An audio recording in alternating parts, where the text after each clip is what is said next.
नमस्कार साथियों, मैं दीपांकर राज आप सभी का फिर से अपने इस उत्तराखंड कंपटीशन एग्जाम के चैनल पर स्वागत करता हूं और आप सभी को आपकी आने वाली परीक्षाओं के लिए शुभकामनाएं देता हूं। आज मैंने जो टॉपिक चुना है वो है आधुनिक भारत से है। इससे पहले इससे पिछले वाले वीडियो में मैं आधुनिक भारत के इतिहास की शुरुआत कर चुका हूं। तो उसमें मैंने यूरोपियों के भारत में आगमन के बारे में आपको बताया था। तो उसी कड़ी को आगे बढ़ाते हुए आज मैं आपको पुर्तगालियों के विषय में जानकारी दूंगा। तो हम इसे शुरू करते हैं। देखिए, आधुनिक भारत का इतिहास पुर्तगाली, ठीक है। तो पुर्तगालियों की शुरुआत, जैसा कि आपको मालूम है, मैंने पिछले वीडियो में भी बताया है कि प्रथम पुर्तगाली यात्री जो भारत आया था वह वास्को डी गामा था और वह प्रथम यूरोपियन था जिसने भारत के लिए सीधे समुद्री मार्ग की खोज की थी। वास्को डी गामा प्रथम यूरोपियन था जिसने भारत के लिए सीधे समुद्री मार्ग की खोज की थी। अब देखिए, अब ये खोज क्यों की गई ये मैं पिछले वीडियो में बता चुका हूं, क्योंकि नए समुद्री मार्गों की आवश्यकता पुर्तगालियों को व्यापार के लिए हुई, क्योंकि पारंपरिक मार्ग अरबों के प्रभाव और कुस्तुनतुनिया सल्तनत के प्रभाव के कारण पारंपरिक मार्ग असुरक्षित हो चुके थे और बंद हो चुके थे। इसलिए नए मार्गों की खोज की आवश्यकता हुई और इस प्रकार उसी कड़ी में वास्को डी गामा द्वारा भारत की यात्रा की गई और वह भारत के लिए सीधे समुद्री मार्ग की खोज वास्को डी गामा द्वारा की गई। वास्को डी गामा प्रथम पुर्तगाली यात्री था जो कि भारत आया था और जिसने और प्रथम यूरोपियन भी था जिसने भारत के लिए सीधे समुद्री मार्ग की खोज की थी। वास्को डी गामा द्वारा सबसे पहले जब वह भारत आया था तो सबसे पहले 1498 ईस्वी में कालीकट के कप्पगडाबू नामक बंदरगाह पर अपना बेड़ा उतारा गया। उसने अपना बेड़ा 1498 ईस्वी में कालीकट के कप्पगडाबू नामक बंदरगाह पर अपना बेड़ा उतारा। कालीकट के कप्पगडाबू जो कि अब वर्तमान में केरल प्रदेश में आता है। तो जब वास्को डी गामा कालीकट में प्रवेश कर गया, जब वो कालीकट में पहुंच गया, तब कालीकट के जो हिंदू शासक थे जमोरिन द्वारा वास्को डी गामा का स्वागत किया गया। वास्को डी गामा के कालीकट पहुंचने पर कालीकट के शासक जमोरिन द्वारा उसका स्वागत किया गया तथा उससे सद्भावनापूर्ण व्यवहार किया गया। परंतु वहां कालीकट में बसे हुए जो पहले से ही बसे हुए अरब व्यापारी थे, उन्होंने वास्को डी गामा का विरोध किया और उसके प्रति वैमनस्यता का भाव रखा, क्योंकि उनको वास्को डी गामा से व्यापार के क्षेत्र में अपनी प्रतिस्पर्धा का एहसास हुआ। इस कारण उन्होंने वास्को डी गामा का विरोध किया और उससे वैमनस्यता का भाव रखा। इन्होंने अरब व्यापारियों के द्वारा। अब देखिए, वास्को डी गामा, मैंने एक पॉइंट आपको पिछले वीडियो में बताया था कि नई खोजों के लिए और नए समुद्री मार्गों की खोजों के लिए जो दक्षिण पश्चिमी एशियाई और दक्षिण पूर्वी यूरोप के नए मार्गों की खोज के लिए अनुमति किसके द्वारा प्रदान की गई थी?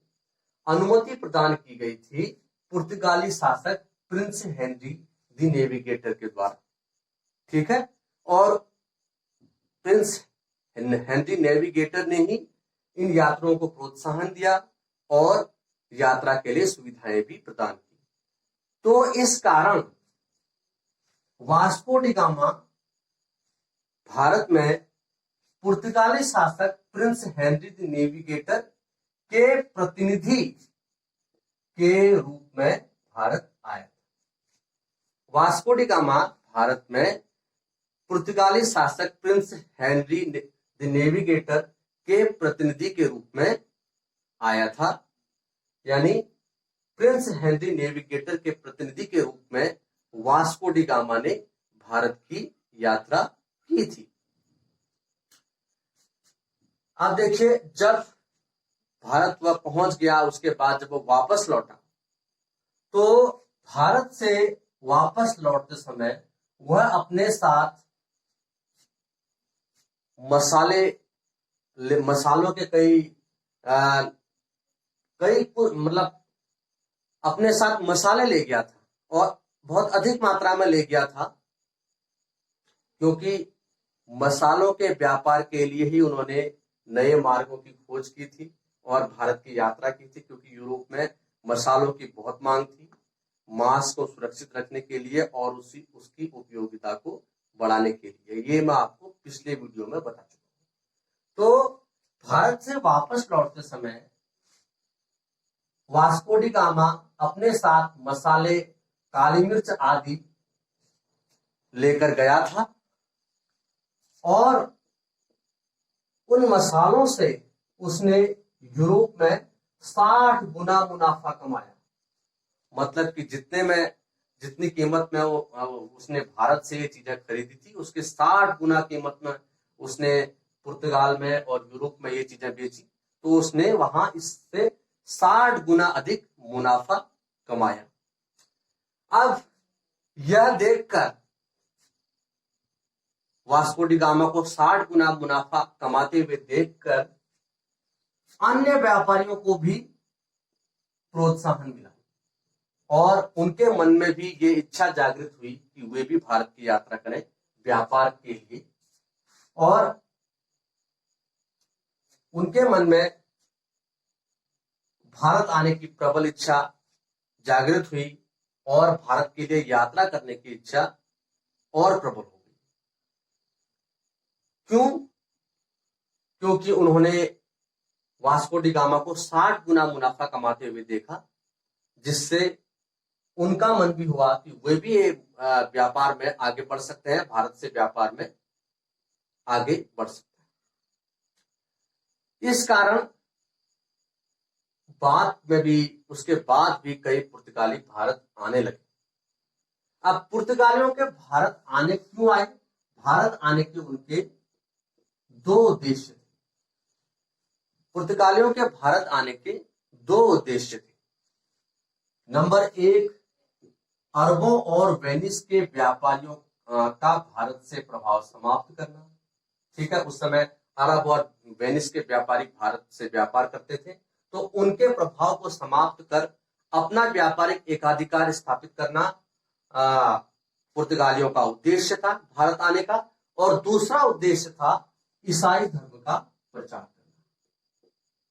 अधिकतर पुर्तगाली ईसाई धर्म के मानने वाले थे, तो उनका उद्देश्य था भारत में ईसाई धर्म का प्रचार करना। तो इनके दो उद्देश्य थे, अरबों और वेनिस के व्यापारियों का भारत से प्रभाव समाप्त करना, और नंबर 2, ईसाई धर्म का प्रचार करना।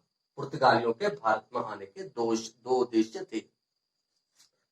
अब देखिए, वास्को डी गामा के बाद 1500 ईस्वी में द्वितीय पुर्तगाली अभियान हुआ, और द्वितीय पुर्तगाली पेड्रो अल्वारेज कैब्राल नामक द्वितीय पुर्तगाली 13 जहाजों के बेड़े का नायक बनकर भारत आया। ठीक है, तो वास्को डी गामा के बाद भारत आने वाला दूसरा पुर्तगाली यात्री था पेड्रो अल्वारेज कैब्राल, जो कि 13 जहाजों के बेड़े का नायक बनकर भारत आया था।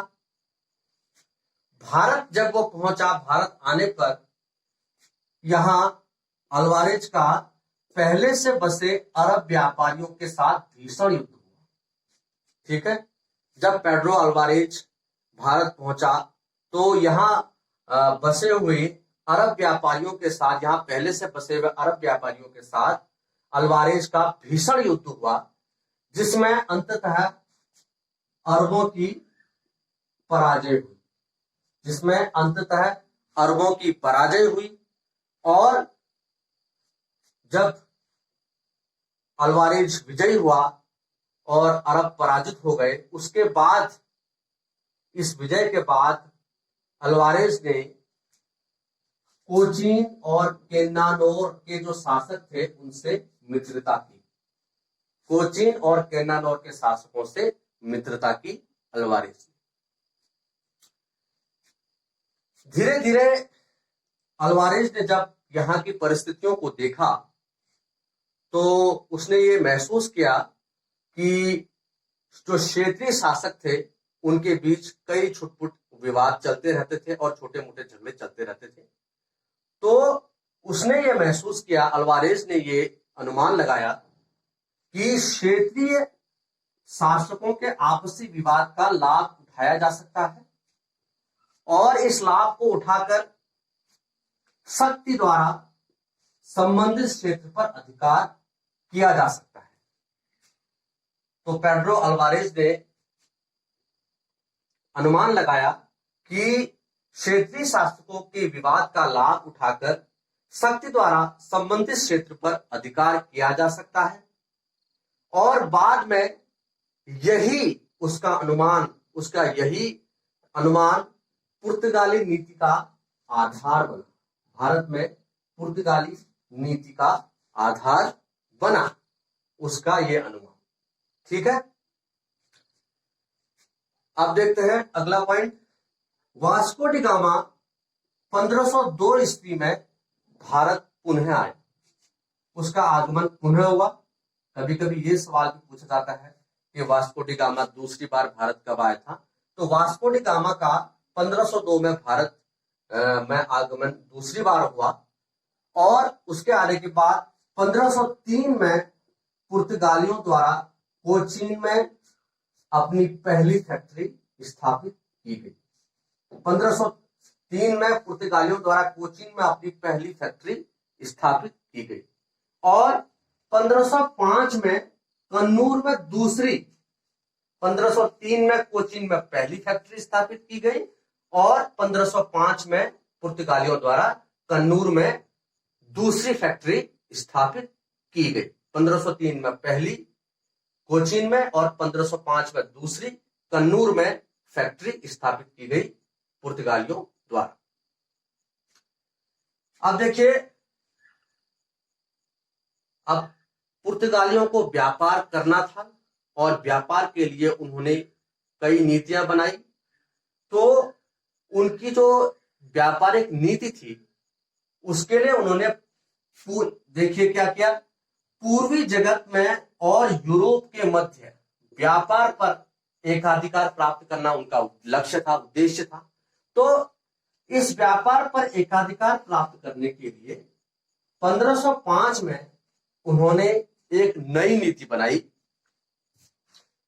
जिसके तहत 3 वर्ष के लिए भारत में पुर्तगाली गवर्नरों की नियुक्ति की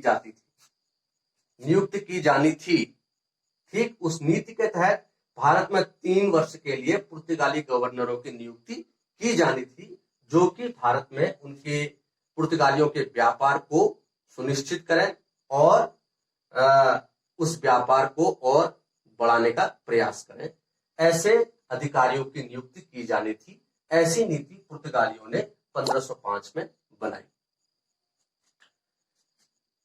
इस नीति के तहत जब ये नीति बनी कि पुर्तगाली गवर्नरों की नियुक्ति की नीति बनी, तो इस नीति के तहत 1505 में फ्रांसिस्को डी अल्मेडा प्रथम पुर्तगाली गवर्नर बनकर भारत आए। इस नीति के तहत 1505 में फ्रांसिस्को डी अल्मेडा प्रथम पुर्तगाली गवर्नर बनकर भारत आया। तो प्रथम पुर्तगाली गवर्नर भारत में कौन था? फ्रांसिस्को डी अल्मेडा, जो कि भारत में 1505 में प्रथम पुर्तगाली गवर्नर बनकर आया। एक महत्वपूर्ण पॉइंट है कि वास्को डी गामा एक बार आया 1498 में, फिर आया 1502 में आया, तीसरी बार भी वास्को डी गामा भारत आया था।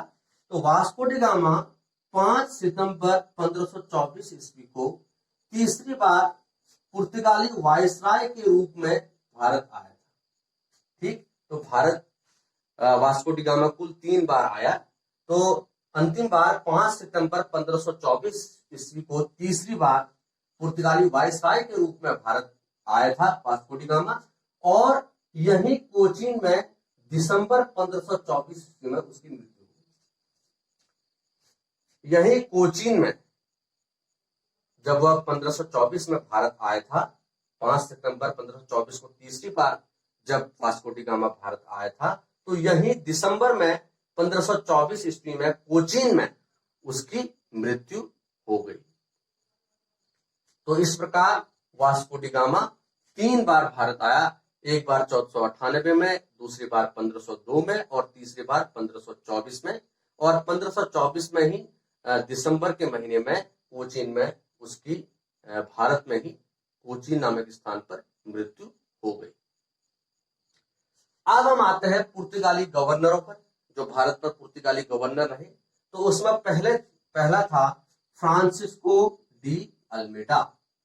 फ्रांसिस्को डी अल्मेडा, इसकी शुरुआत कर रहे हैं हम, जो कि 1505 से 1509 तक भारत में पुर्तगाली गवर्नर रहा, जो कि 1505 से 1509 तक भारत में पुर्तगाली गवर्नर के रूप में रहा। अब देखिए फ्रांसिस्को डी अल्मेडा के बारे में देखते हैं। भारत में प्रथम पुर्तगाली गवर्नर बनकर यह आया था, और उद्देश्य क्या था? दक्षिण पूर्वी एशिया के व्यापार को सुरक्षित करने का उद्देश्य। जैसे कि मैंने पहले बताया कि जो नई नीति के तहत नए पुर्तगाली गवर्नर नियुक्त किए जाने थे, तो उनका उद्देश्य था कि दक्षिण एशिया के व्यापार को पुर्तगालियों के लिए सुरक्षित करना। उसी कड़ी में प्रथम पुर्तगाली गवर्नर बनकर फ्रांसिस्को डी अल्मेडा 1505 में भारत आया था। उसने शांत जल की नीति अपनाई। तो शांत जल की नीति किसने अपनाई? Francisco de Almeida. ये भी प्रश्न कभी कभी पूछ जाता है। तो फ्रांसिस्को डी अल्मेडा ने शांत जल की नीति अपनाई। और अल्मेडा ने भारत में पुर्तगाली राज्य स्थापित करने का प्रथम प्रयास किया। ठीक, भारत में पुर्तगाली राज्य स्थापित करने का प्रथम प्रयास फ्रांसिस्को डी अल्मेडा द्वारा किया गया, और इसके तहत 1505 में अंजाडीवा, कन्नूर तथा किलवा में दुर्गों की स्थापना उसके द्वारा की गई।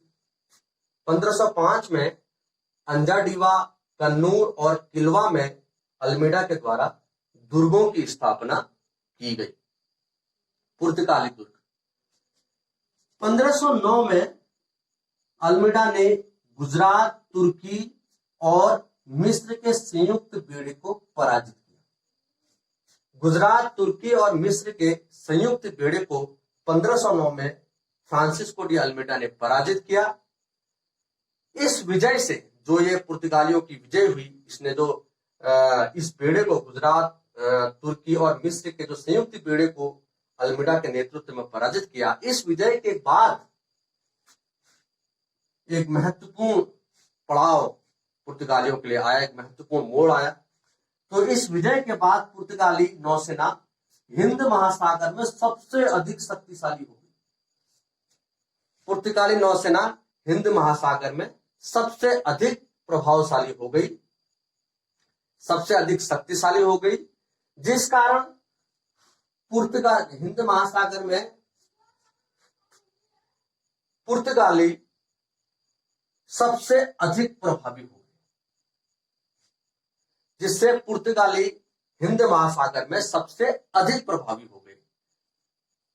1509 में संयुक्त गुजरात, तुर्की और मिस्र के बेड़े को हराने के बाद पुर्तगाली नौसेना हिंद महासागर में सबसे अधिक शक्तिशाली हो गई और पुर्तगाली हिंद महासागर में सबसे अधिक प्रभावी हो गई तथा संपूर्ण हिंद महासागर पुर्तगाली सागर बनकर रह गया। ऐसा लिखते हैं इतिहासकार कि संपूर्ण हिंद महासागर पुर्तगाली सागर बनकर रह गया, क्योंकि संपूर्ण हिंद महासागर पर सारे जो जितने भी व्यापारिक क्रियाकलाप और दूसरे कार्य थे वो सब पुर्तगालियों के हाथ में आ गए और उन पर उनका कठोर नियंत्रण हो गया।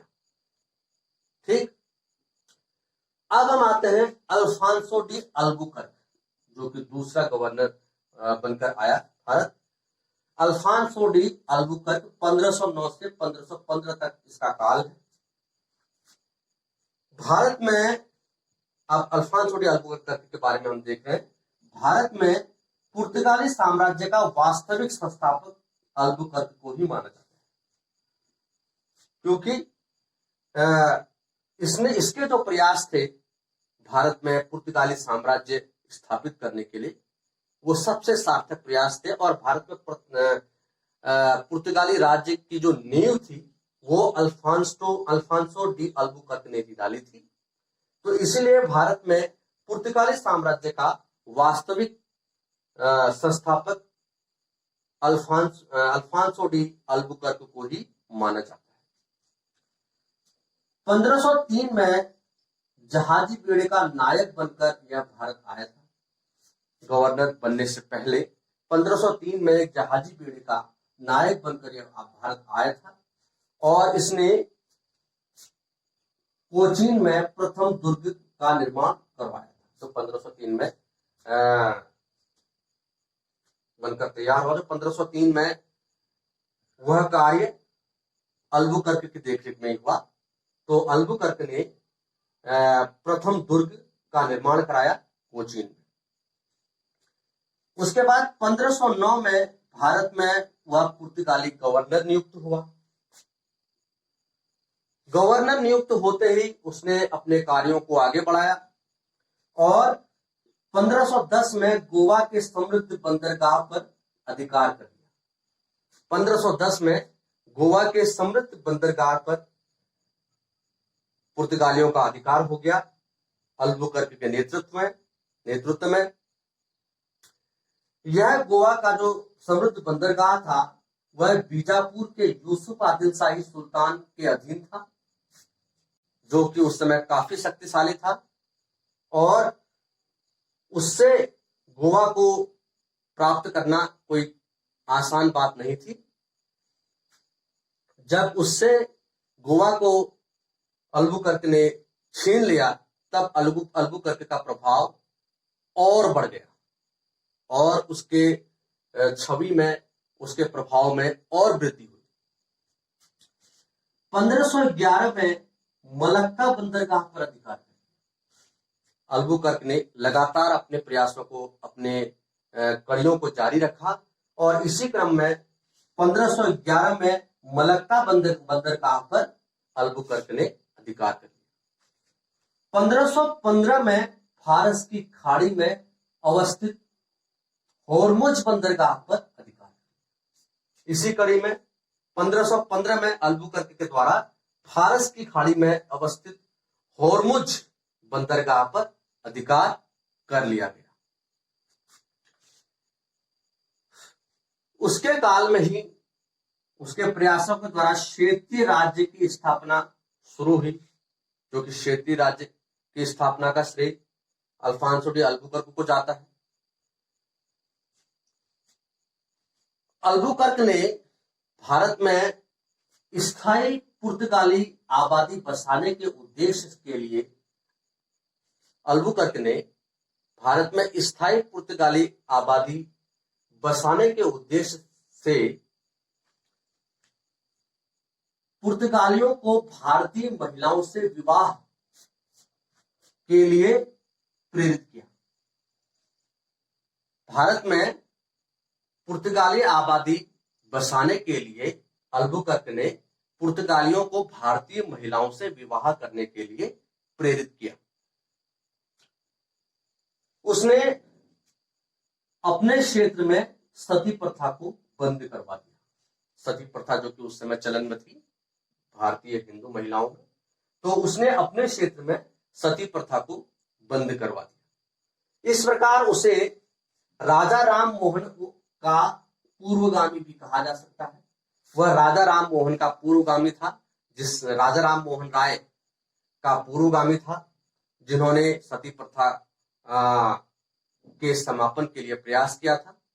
तो उससे पहले राजा राम मोहन राय से पहले ही अल्बुकर्क ने अपने क्षेत्र में सती प्रथा को बंद करवा दिया था और इसके विरोध में वह खड़ा हुआ था।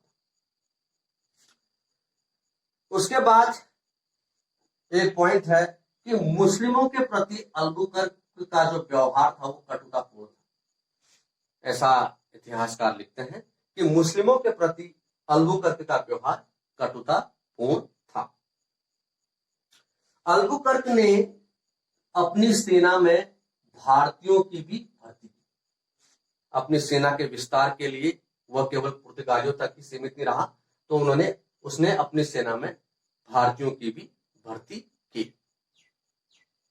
इस प्रकार भारत में पुर्तगाली शक्ति की वास्तविक नींव डालने वाला अल्बुकर्क ही था। इसलिए उसे भारत में पुर्तगाली साम्राज्य का वास्तविक संस्थापक माना जाता है। ठीक है, तो ये था। एक बार फिर से हल्का सा रिकॉल में कर रहा हूं। प्रथम पुर्तगाली यात्री वास्को डी गामा, समुद्री मार्ग की खोज, और काले 1498 में कालीगढ़ के कप्पड़कर नामक बंदरगाह पर अपना बेड़ा उतारा। कालीगढ़ के हिंदू शासक जमोरिन द्वारा उसका स्वागत, परंतु वहीं बसे हुए अरब व्यापारियों द्वारा उसका विरोध किया गया। उसके बाद वह हेनरी द नेविगेटर के प्रतिनिधि के रूप में भारत आया था, जिसने अनुमति प्रदान की थी इस यात्रा की। भारत से जो मसाले वह ले गया था उससे यूरोप में 60 गुना मुनाफा कमाया। इससे दूसरे व्यापारी भी इस व्यापार के लिए प्रेरित हुए। उसके बाद पुर्तगालियों के भारत आने के 2 उद्देश्य थे। अरब व्यापारियों को भी प्रोत्साहन मिला। उसके बाद पुर्तगालियों के जो भारत आने के 2 उद्देश्य थे, अरब और वेनिस व्यापारियों का भारत से प्रभाव समाप्त करना और ईसाई धर्म का प्रचार करना। ठीक। दूसरा पुर्तगाली यात्री 1500 ईस्वी में पेड्रो अल्वारेज कैब्राल था, जो 13 जहाजों के बेड़े का नायक बनकर भारत आया था और जिसका यहां बसे अरबों से भयंकर युद्ध हुआ। अंत में उसकी विजय हुई। वास्को डी गामा और उसके बाद अल्वारेज ने अनुमान लगाया, एक महसूस किया कि स्थानीय राजाओं की झगड़ों का लाभ उठाकर संबंधित क्षेत्र पर शक्ति के द्वारा अधिकार किया जा सकता है। यह बाद में यह पुर्तगाली नीति का आधार बना।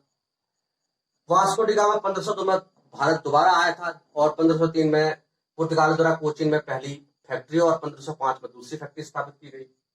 1505 में